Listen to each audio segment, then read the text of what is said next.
Now I am referring to you, my dear sir, a quick recapitulation of section 13 of IGST, where we have 13 subsections. Section 13 subsection 1 speaks if location of supplier or location of recipient from outside India, the place of supply of service should be decided as per section 13 subsection 2 to section 13 subsection 13. When I refer to section 13 subsection 2, which says that if a transaction or activity not covered under section 13 subsection 3 to subsection 13 by default fall under section 13 subsection 2. If that is the case, place of supply is equal to the location of the recipient. If the recipient location is identifiable in the ordinary course of business, otherwise, if the recipient location not identifiable in the ordinary course of business, sir, if so, location of supply is the place of supply as referred in section 13(2) of IGST. If it is section 13 subsection 3 clause A of IGST, if you refer, supply of services on goods, if so, where you perform the services is the place of supply. Actual performance on the goods is the place of supply. If you supply through telecommunication channels, in that case, place of supply goes where the goods are actually held.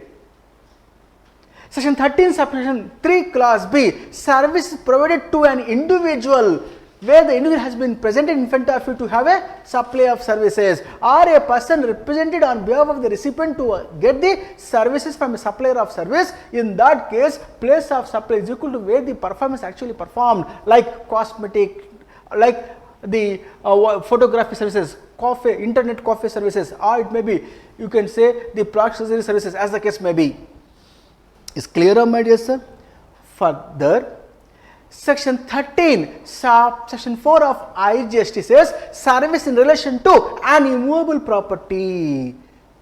It may be architect services, construction services, or real estate agent services, as the case may be. In that case, where the property is located is a place of supply as referred in section 13 subsection 4 of the IGST. Section 13 subsection 5 of the IGST speaks that it may be admission to an event, or it may be organizing of an event. It may be cultural event, scientific event, sporting event, entertainment event,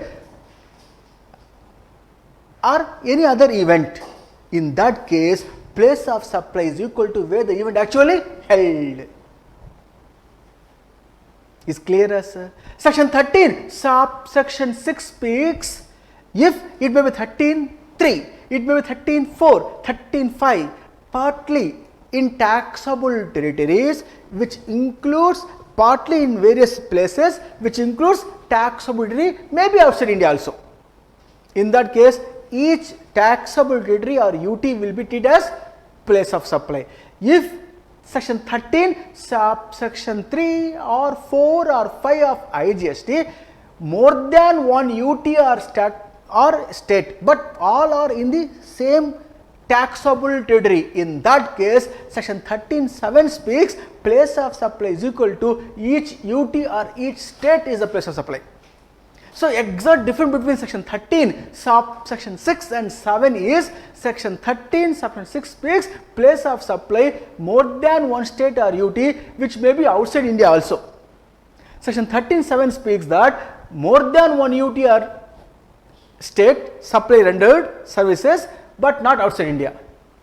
Section 13 subsection 8 of IGST refers specified services, services provided by banking company NBFC to an account holder, or intermediary services, or hiring out of various types of vehicles, or maybe the whatever may be called hatch, but other than the aircraft and vessel, not exceeding 1 month. In that case, in all the three cases, place of supply is equal to location of supplier. Section 13 subsection 9 of the IGST speaks that transportation of goods services, it may be any mode, by air, by rail, whatever may be, the place of supply blindly goes to location of or the destination of such particular goods, where the goods movement terminated, meaning destination of such goods is a place of supply.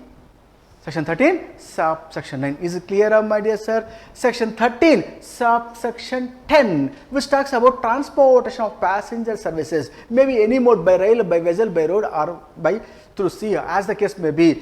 Transportation of passenger services, section 13, subsection 10 speaks that place of supply is equal to from where the passenger embarks is a place of supply. Section 13, subsection 11 of the IGST speaks that service provided on board conveyance to the passengers. If so, the place of supply as referred under section 13, subsection 11 of the IGST is none other than first scheduled departure point of the conveyance. First scheduled departure point of the conveyance is the place of supply. Section 13, subsection 12 of the IGST talks about supply of OIDR services, online information database access or retrieval services. If there is a case, place of supply is equal to location of the recipient is the place of supply.